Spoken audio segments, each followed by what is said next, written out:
estudiar el maravilloso libro de Isaías. Sigo pidiendo por favor a la iglesia que lo vaya leyendo, aunque es un libro bastante largo, tiene 66 capítulos.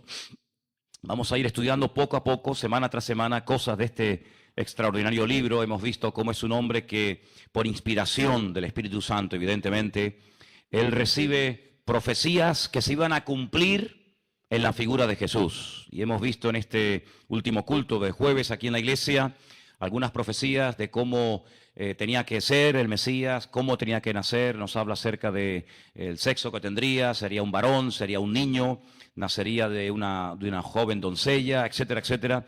Vimos también que este Mesías algún día vendría al mundo no solamente a morir y a sufrir y a padecer por nuestros pecados, sino que algún día volvería para reinar. Y eso no lo sabe mucha gente. La gente piensa que Jesús vino, se acabó, se fue y ahora búscate la vida. Sin embargo, la Biblia habla muy claramente. Es más, si quieren que les diga la verdad, la Biblia habla más de la segunda venida del Mesías, más que de la primera. Y tenemos material en el libro de Isaías para dar y vender, como se suele decir vulgarmente, ¿no? Estuvimos viendo el libro de Isaías en el capítulo 53, las características del Mesías, de cómo tendría que sufrir, cómo tendría que padecer. Pero hay una palabra que aparece en el capítulo 10 del libro de Isaías y que además aparece en otros pasajes de la Biblia. Y vamos a ver en esta tarde esta palabra, que es la palabra yugo. No sé si algunos de ustedes saben lo que es un yugo. A lo mejor hay gente que nunca ha visto un yugo. Pero la Biblia habla muchísimo acerca del yugo. Isaías es un hombre que está advirtiéndole a la nación, advirtiéndole al pueblo que algún día vendría un imperio extranjero llamado los asirios, que vendrían, destruirían la ciudad, derrumbarían las murallas, quemarían el templo y se llevarían a mucha gente a Babilonia durante 70 años. Y Asiria sería un yugo sobre las cabezas de los habitantes de Judá y de Jerusalén. Y en el capítulo 10 se habla acerca de la invasión de este imperio llamado Asiria. Asiria, instrumento de Dios. Y vamos a leer algunos versículos, por ejemplo el versículo 5, Isaías capítulo 10, versículo 5, no sé si lo tenéis. Dice: oh Asiria, vara y báculo de mi furor, en su mano he puesto mi ira. Dios iba a utilizar a los asirios, y no es que fueran unos santos, ni mucho menos, pero Dios iba a castigar, Dios iba a tratar duramente con su pueblo a consecuencia de su desobediencia, a consecuencia de su rebeldía. Iba a utilizar a esta nación extranjera para que viniera y los sacudiera y así se humillaran y buscaran de Dios. Y dice que Asiria sería una vara, un látigo en la mano del Señor durante mucho tiempo. Pero más adelante en el versículo 12 dice: pero acontecerá que después que el Señor haya acabado toda su obra en el monte de Sión y en Jerusalén, castigará el fruto de la soberbia del corazón del rey de Asiria y la gloria de la altivez de sus ojos, porque dijo: con el poder de mi mano lo he hecho y con mi sabiduría. En otras palabras, Dios va a utilizar a los asirios para castigar, para tratar duramente con el pueblo de Dios, pero eso no significa que Asiria va a quedar exenta también de ser tratada por Dios. En otras palabras, Asiria iba a ser un instrumento temporal en las manos de Dios para tratar a Israel, para humillar al pueblo de Dios, pero después también le tocaría al Señor tratar con los asirios. Y dice en el versículo 20, estamos saltando algunos versículos, ¿verdad? Acontecerá en aquel tiempo que los que hayan quedado de Israel y los que hayan quedado de la casa de Jacob, nunca más, escuchen, nunca más se apoyarán en el que los hirió, sino que se apoyarán con verdad en el Señor, en el Santo de Israel. El remanente volverá, el remanente de Jacob volverá al Dios fuerte. Porque si tu pueblo, oh Israel, fuere como las arenas del mar, el remanente de él volverá y la destrucción acordada rebosará justicia. En otras palabras, llegará el momento cuando el pueblo de Israel aprenda la lección. Dicen que el hombre es el único ser o el único animal, dicen algunos, que es capaz de tropezar no una, ni dos, ni tres, sino 40,000 veces en la misma piedra. Parece como que no aprendemos, ¿eh? Y tropezamos y caemos y vemos las consecuencias que ocurren cuando una persona pues desobedece y se rebela contra Dios, pero aún así parece que no aprendemos y otra vez parece como que nos gusta caer y levantarnos, ¿verdad? Bueno, pues dice el Señor, llegará el momento cuando Israel aprenderá la lección. Y saben una cosa, hermanos, cuando ellos volvieron del cautiverio en Babilonia, donde estuvieron 70 años, nunca más Israel cayó en la idolatría, nunca más. Arrancó el Señor ese espíritu de adorar a otros dioses definitivamente del corazón de este pueblo. Así que aprendieron bien la lección. 70 años fuera de su país, 70 años fuera de su tierra, fueron suficientes para que Israel dijera, nunca más vamos a volver a adorar a otros dioses, más que solamente al Señor tu Dios adorarás y a Él solo servirás. ¿Cuántos dicen amén? Lo aprendieron, lo aprendieron. Pero en el versículo 27, que es el texto donde aparece la palabra que os dije al principio, la palabra yugo, dice lo siguiente, acontecerá en aquel tiempo que su carga será quitada de tu hombro y su yugo de tu cerviz, y el yugo se pudrirá a causa de la unción. ¿Cuántos dicen amén? El yugo se pudrirá a causa de la gloria, de la presencia del Señor. Realmente la palabra que aparece en el texto original, estudiando esto, no es unción, sino es aceite. Shemen. Sin embargo, la palabra aceite o el aceite se utilizaba para ungir a los profetas, a los reyes, y en cierto sentido es como un tipo del Espíritu Santo, ¿verdad?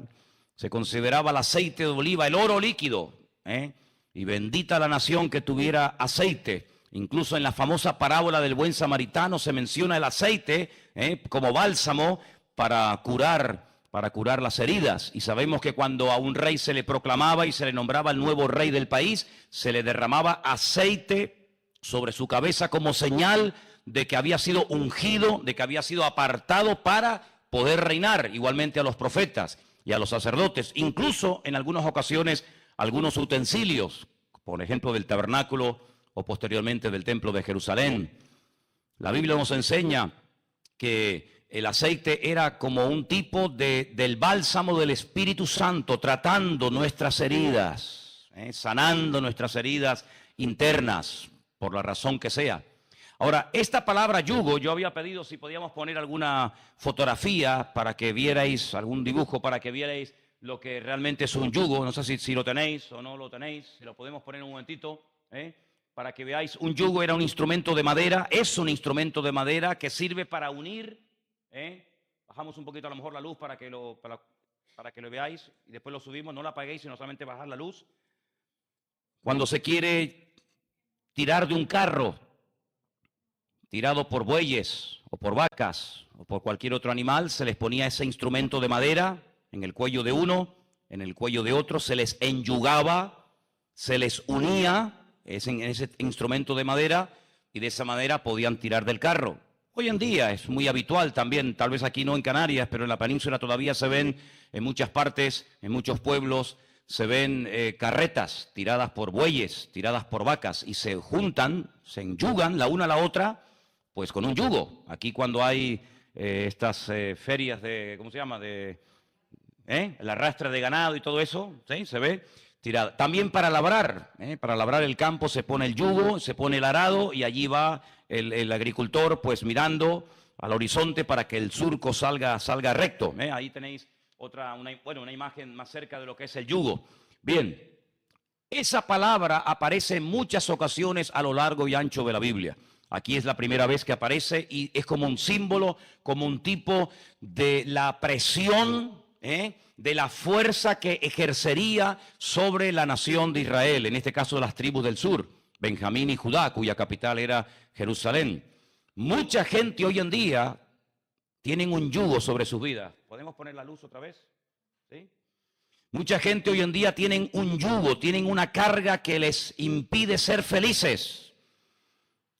Muchas personas van por la vida como auténticos esclavos, esclavos de vicios, esclavos de ataduras, esclavos de viejos recuerdos, esclavos de complejos y de tantas y tantas cosas que son como un yugo que aprisiona el alma, agobia a la persona. y le impide ser feliz y le impide poder vivir en libertad. Después vamos a ver también cómo la esclavitud espiritual y física se compara con un yugo. Pero dice la Biblia que algún día la presencia del Señor sería tan poderosa que rompería toda opresión del yugo de Asiria sobre la nación.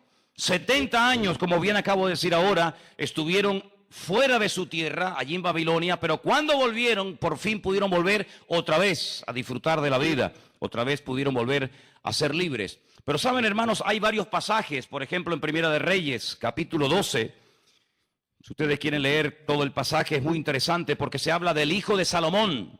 Mucha gente dice, bueno, Salomón era el hijo de David, pero ¿cómo se llamaba el rey que ocupó el cargo después de la muerte de Salomón? Se llamó Roboán. Y en Primera de Reyes, el capítulo 12, Primera de Reyes, capítulo 12, del versículo 1 en adelante, cuando Salomón muere, dice que vienen las personas del país a decirle, oye, ya el templo está construido, ¿vale?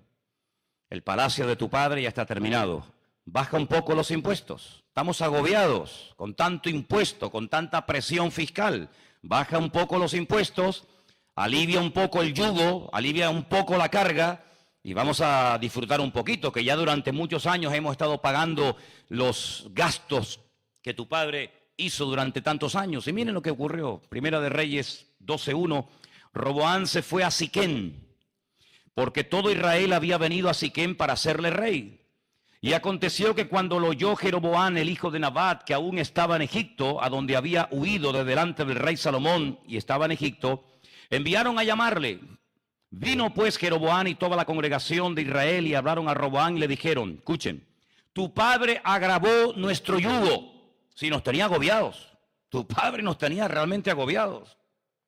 Mas ahora disminuye tú algo de la dura servidumbre de tu padre y del yugo pesado que puso sobre nosotros y te serviremos.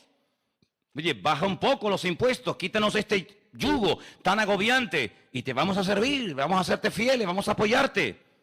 Entonces el rey Jeroboam, versículo 6, pidió consejo de los ancianos que habían estado delante de Salomón su padre cuando vivía y dijo, ¿cómo aconsejáis vosotros que responda a este pueblo? La gente me está pidiendo que bajemos los impuestos, la gente me está pidiendo que quitemos este yugo, ¿qué me aconsejáis? Y miren la respuesta, ellos le hablaron diciendo, si tú fueres hoy siervo de este pueblo y los sirvieres, y respondiéndoles buenas palabras les hablares, ellos te servirán para siempre. Pero él dejó el consejo de los ancianos que le habían dado y pidió el consejo de los jóvenes que se habían criado con él y que estaban delante de él. Y él les dijo, ¿cómo aconsejáis vosotros que respondamos a este pueblo que me ha hablado diciendo, disminuye algo del yugo que tu padre puso sobre nosotros? Entonces los jóvenes que se habían criado con él le dijeron, así hablarás a este pueblo que te ha dicho estas palabras, tu padre agravó nuestro yugo, mas tú disminúyenos algo, así les dirás, el menor dedo de los míos es más grueso que los lomos de mi padre. Un despotismo impresionante, ¿no? Tremendo. Ahora pues mi padre os cargó de este pesado yugo, mas yo añadiré a vuestro yugo.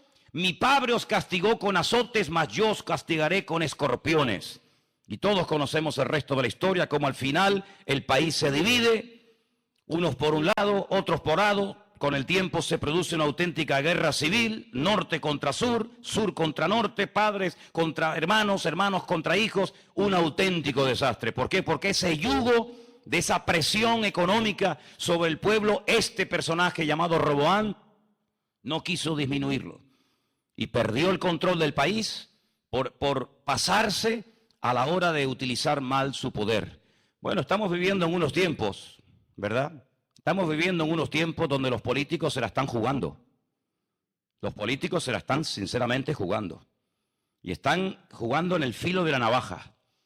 Y la gente está llegando a un punto en el que se está hartando. Y en otras ocasiones de la historia, no solamente en este país, sino en otras naciones, se han armado movidas muy gordas precisamente por haber un abuso por parte de aquellas personas que fueron elegidas por nosotros para que nos sirvieran, y lo que están haciendo es servirse de nosotros, utilizando mal el poder que se les delegó en ellos. Y esto fue lo que pasó en aquellos tiempos en la Biblia. Vienen a hablarle de buenas maneras, vienen a hablarle de buenas formas. Oye, ya está todo pagado, tenéis hermosas casas, tenéis más que lo que os podíais imaginar. Solamente os estamos pidiendo que por favor seáis un poco conscientes de que el pueblo, la gente está agobiada, de que ya no da más, de que la gente ya no tiene más dinero. Bajar un poco los impuestos, hacernos la vida un poco más cómoda. No es que no queramos pagar impuestos, no es que queramos tirarnos debajo de una palmera a pegarnos la gran vida. Simplemente os pedimos que por favor seáis un poco conscientes de que el pueblo ya no aguanta más. Y no quiso. No quiso. Y se rompió el país en 20.000 pedazos, lamentablemente. Entonces vemos que no solamente Asiria, aquel país, aquella nación extranjera, es comparada con un yugo que iba a oprimir al pueblo de Dios, sino que también a veces la excesiva presión fiscal, el excesivo abuso de poder por parte de personas que tienen el poder y que no lo saben utilizar, también es comparado con un yugo, ¿sí? Hay otro pasaje en la Biblia, en Deuteronomio 28, versículo 48, donde aparece la palabra yugo. Miren qué interesante este versículo, lo leía justamente esta mañana y lo tengo por aquí apuntado para que lo podáis leer conmigo.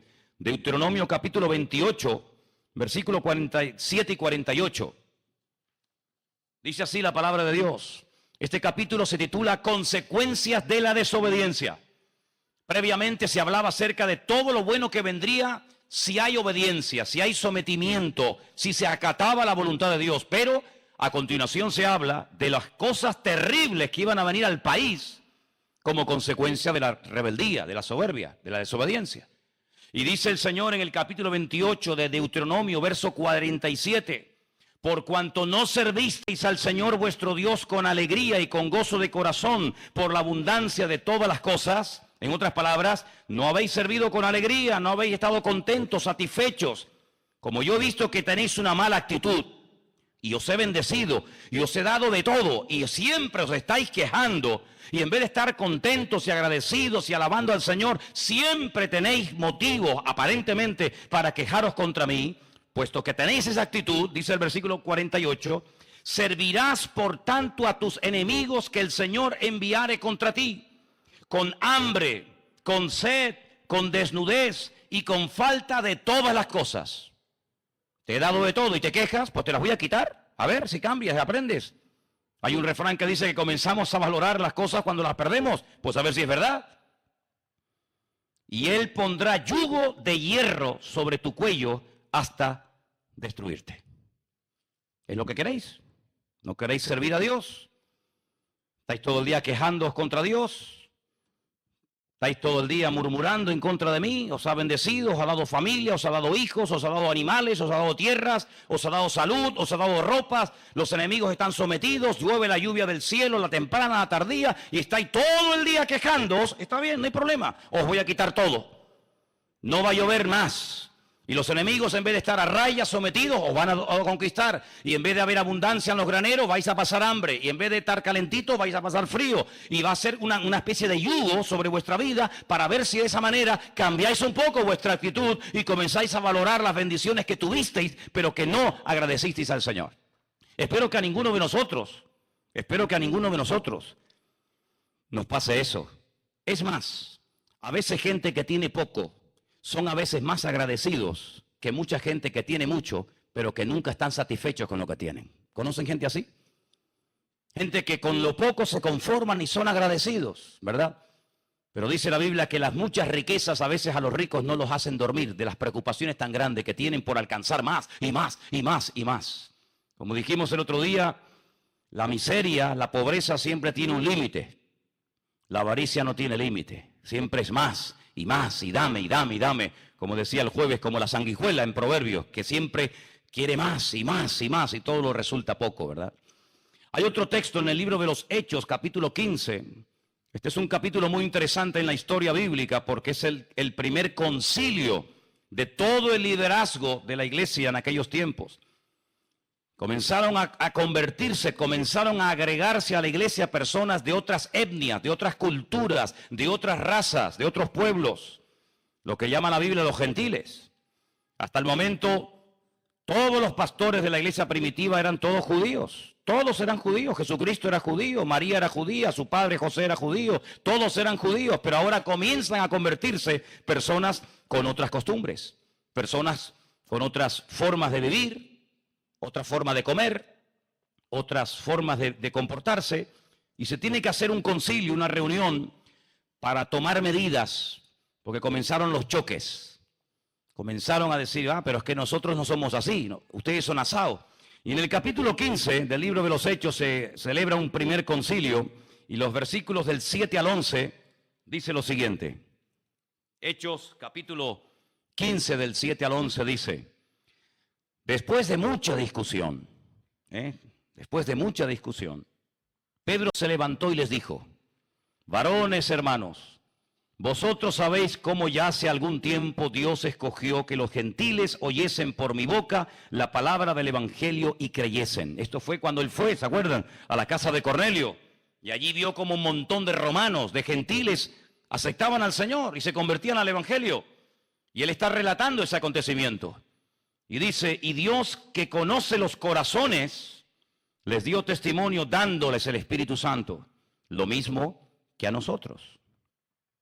Y ninguna diferencia hizo entre nosotros y ellos, purificando por la fe sus corazones. Esto fue un milagro tremendo, porque hasta ese momento cada uno estaba en su sitio, pero Dios le demostró al apóstol Pedro, a través de aquella visita a la ciudad de Cesarea, en la casa de Cornelio, el centurión romano, que Dios amaba también otros pueblos y que el evangelio no es monopolio de nadie, sino que el Señor tiene los brazos abiertos para que toda persona, hombre, mujer, de cualquier nación, raza, tribu, pueblo, lengua, pueda conocer la verdad en Jesús.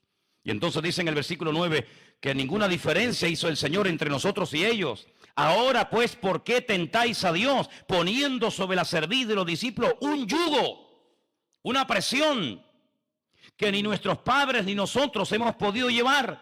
Antes creemos que por la gracia del Señor Jesús seremos salvos de igual modo que ellos. ¿Cuántos dicen amén?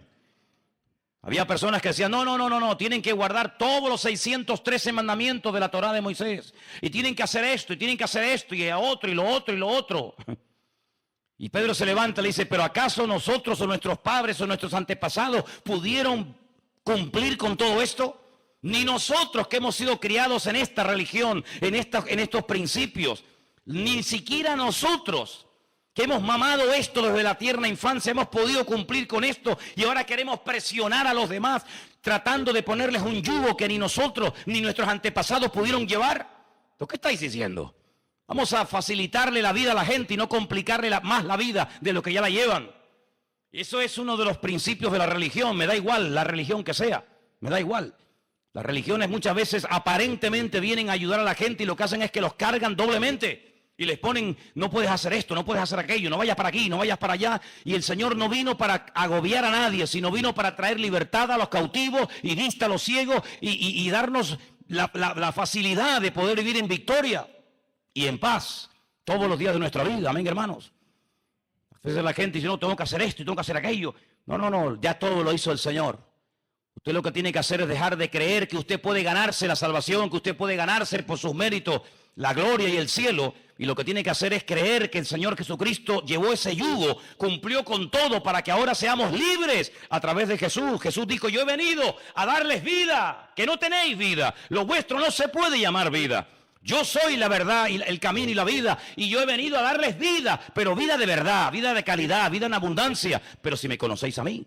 Así que no estoy presionando a la gente poniéndole yugos que no van a poder cumplir, porque es como decir, ¿y acaso alguno de ustedes ha podido cumplir con todo esto? Por supuesto que no. Así que la ley, en este caso, Pedro la compara con un yugo, ¿verdad? Pero hay más pasajes. Vamos a ir a Gálatas capítulo 5 y vais a ver lo que os decía al principio. Cómo hay pecados que convierten a la persona en esclavos. Si bueno, ya la esclavitud no existe, ¿sí? ¿Seguro?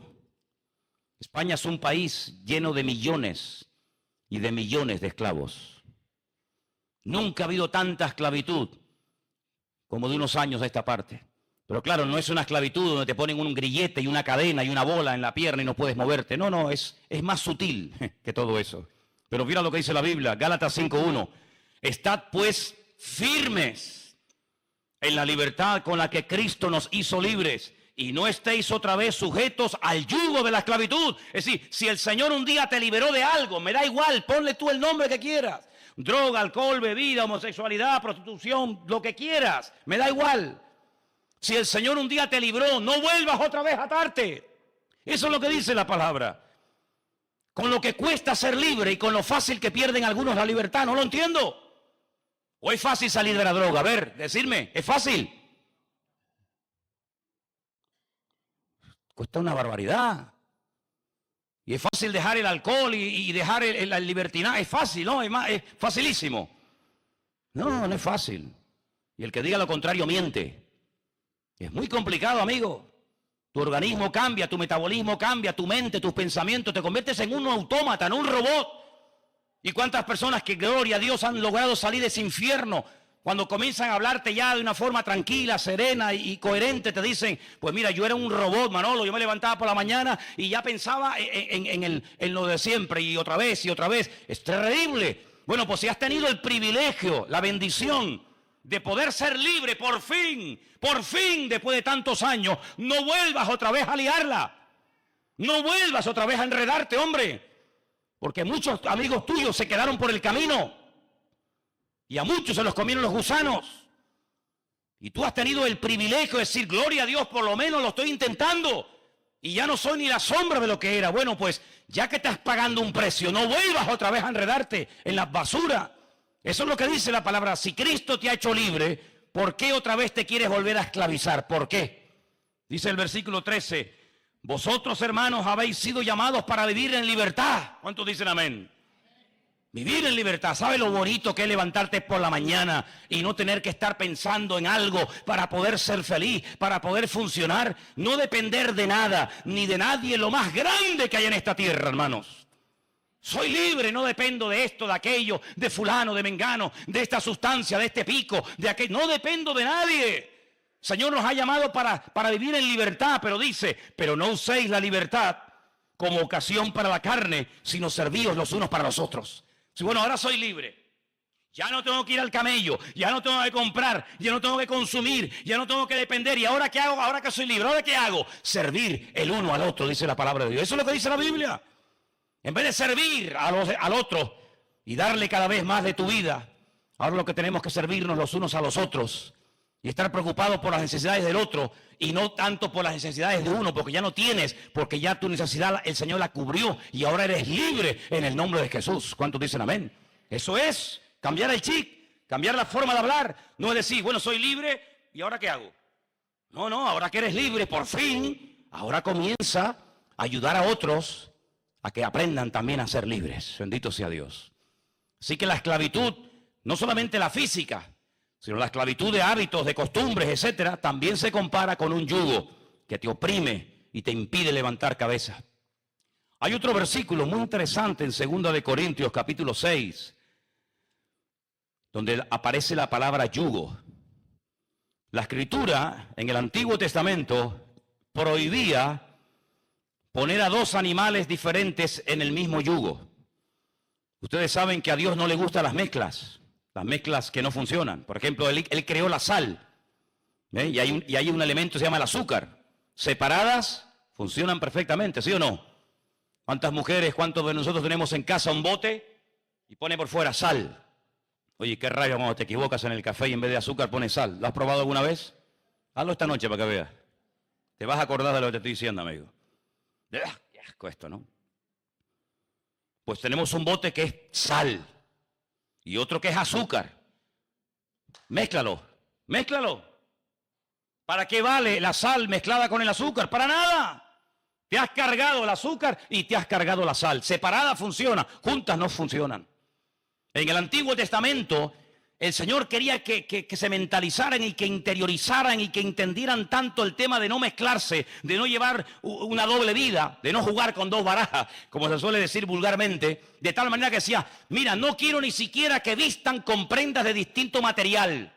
Estaba prohibido y hasta el día de hoy los judíos llevan a rajatabla, no todos, pero algunos llevan a rajatabla el hecho de no poderme poner una camisa de lino y un pantalón de algodón, o un pantalón de lana y una camisa. No.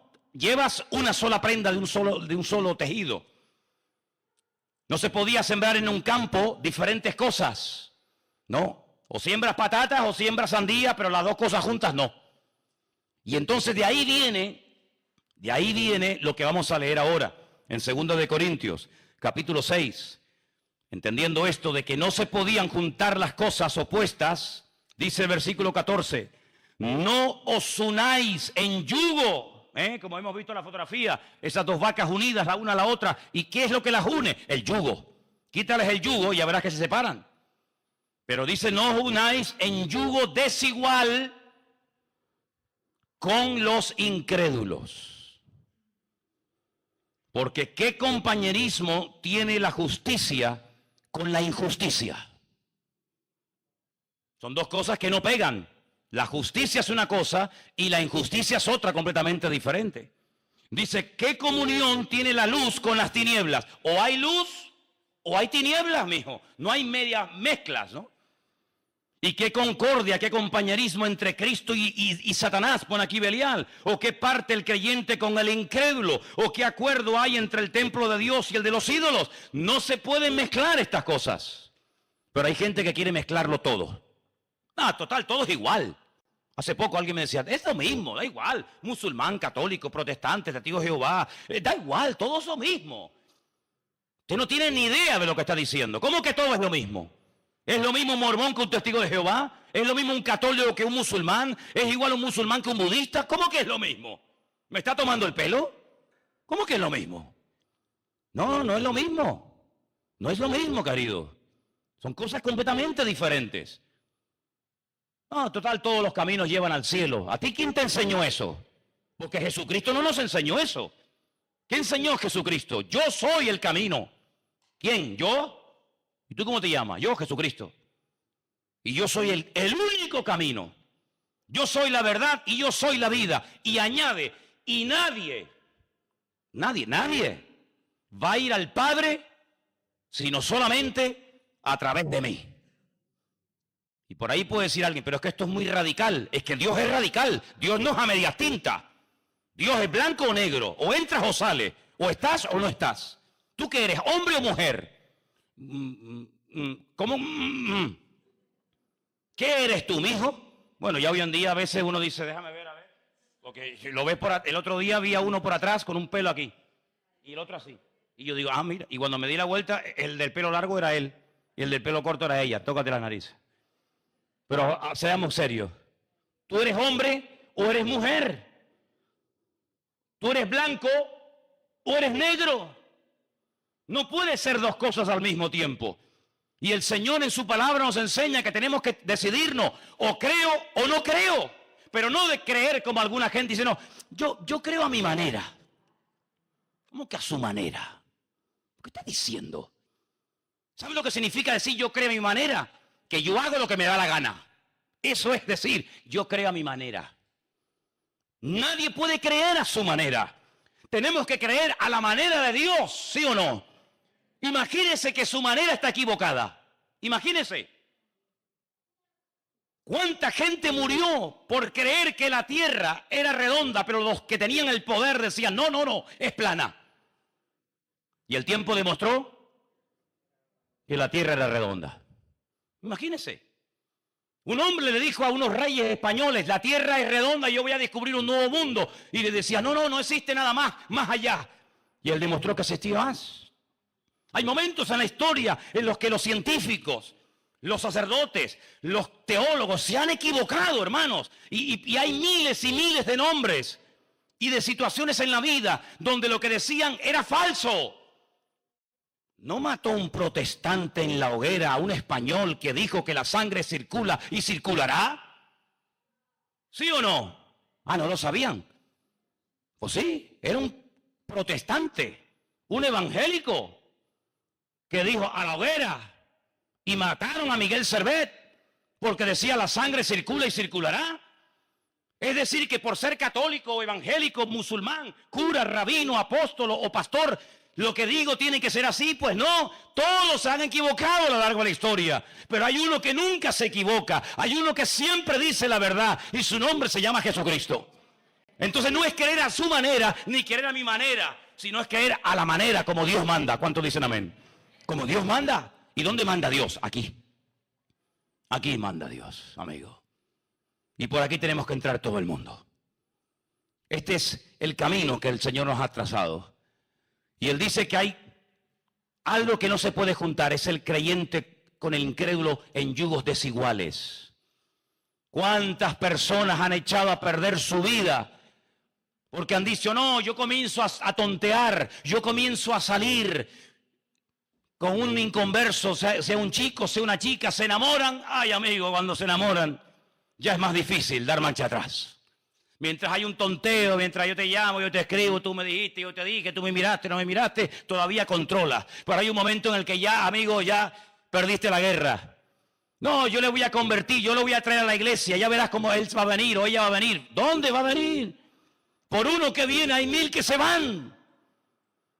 Vamos a llevarle la contraria a Dios. Se equivocó Dios cuando nos prohibió no unirnos en yugo desigual. No eches a perder tu vida porque te enamoras de la persona equivocada. Es mejor esperar en Dios que equivocarte y echar a perder tu vida, hermano.